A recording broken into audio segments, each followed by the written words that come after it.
welcoming you to another episode of The Road to Financial Freedom. This is your host, Caleb Gipson.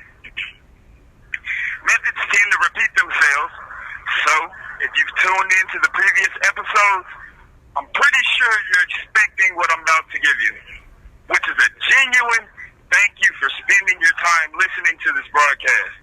Honestly, you gain more from this than I will if you apply it or take the steps necessary to learn from other sources. But by simply taking in the message, you will have helped me step that much closer toward the success I desire. Anyway, the topic today will be a closer look at commodities. But before I jump into that, I want to speak about something related to the topic, which is the inflation of commodities. Have you been to the store lately? It seems like prices increase every few months. Well, it's not only how it seems, but also it's what it really is. Our economy is failing, plain and simple. And because of that, our dollar will continue to lose value as the prices of everyday commodities such as ground beef and bread continue to rise. So, the big question now is, what do we do to stop paying so much? Well, it's simple. Actually, stop buying commodities purely for consumption and begin producing and selling them. In short, reverse the roles. The U.S. is a debtor/consumer nation. Big business and banking rule, so if you want to get ahead, you may either want to open up a bank or start a business. For those who choose to start a business, even if it's not professionally structured, the way for you to go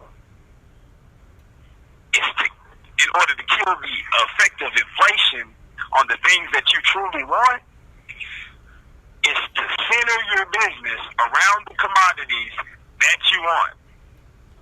Then you can take advantage of the price increases associated with the commodity that you desired in the beginning while having a supply for the personal consumption of that commodity. When investing in commodities, it's best to stake your money on one of three things: non-renewable resources, things that society need, or things that have universal value because of their utility. Gold and oil are examples of non-renewable resources that can be invested in. These type of commodities are constantly depleting because of their inability to renew themselves in a timely fashion. For example, diamonds are in the process of forming each and every day. But because you and I could have died 10,000 to 100,000 times before one mound of pressurized carbon would finally transform into a diamonds are in a sense non-renewable. All non-renewable resources will only increase in value for a number of reasons. Two of those reasons are the principle of supply and demand and the principle of status symbols. By the way, I did make that second principle up, so don't go Google that. The supply and demand principle implies that as non-renewable resources dwindle in number, the general public's desire for the particular non-renewable resource will increase. And as that desire, which is called demand, increases, suppliers will increase the cost of the particular non-renewable resource. Most people are quite familiar with this occurrence. But, on the other hand, the principle of status symbols is a little different. The principle of status symbols derives its existence from the byproducts of further complicating a complex society. When the car was first created, people began to see other people stop riding horseback so much and replace their horses with mechanical horsepower. This caused the outdated spectator to feel inadequate and became the reason why this particular spectator himself got rid of his horse and went and bought a car.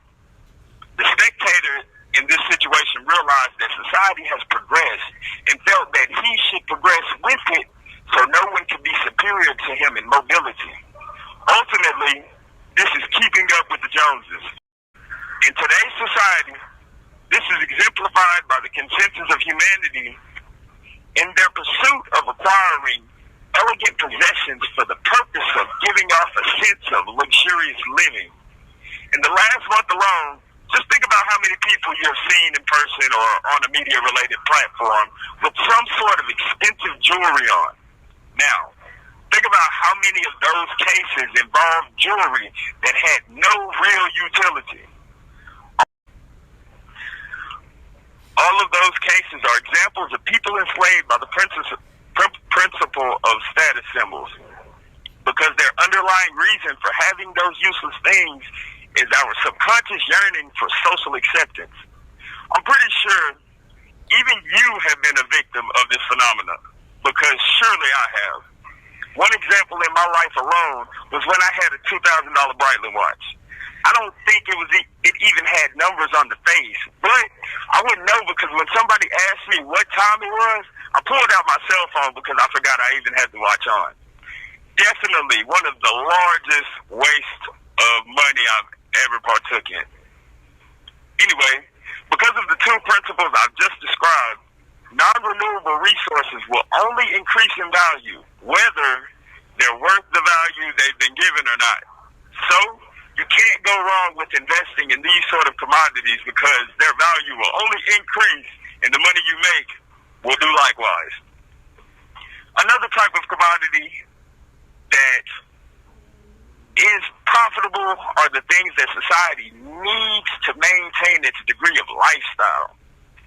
This, of course, includes food, but also includes some things we don't necessarily need to be bought to stay alive. For example, imagine having to go outside to pull a leaf off a tree every time you had to do the do because there was no more toilet paper. For a lot of us, that would be very inconvenient, especially if you lived in a part of the city where the nearest tree was 3 miles away. So, this category, as it has been shown, applies to anything that has refined our lifestyle in such a tremendous way that it's hard to see mankind regressing to a point where it no longer exists. Lastly, I advise one to invest in commodities that have universal value because of their utility. This includes silver, which is used in cell phones and many other products, iron, and bronze, among other things. All of these things will increase in value as time goes on because they're so useful. They're like good employees of a business. They won't be let go because they bring so much benefit. Though I outlined 3 categories of commodities, some commodities fall in 2 or all of these categories. For example, silver is universal in its value because of its utility, but it's also a non-renewable resource. In fact, silver is depleting at a much faster rate than gold. And ironically, it's because its utility makes it the perfect thing to use for a wide variety of products. In conclusion, keep in mind that some commodities will be forever used or consumed. So, when investing in this category, stick to what's selling and will continue to sell while increasing in value. Then, you could not only eliminate an expense, but simultaneously generate a profit also. Be sure to tune into next week's episode on Being Tax Conscious, so that you may gain a better understanding of how you can operate in a way that will lighten your tax-related burden. Until next time, I leave as I came, in peace.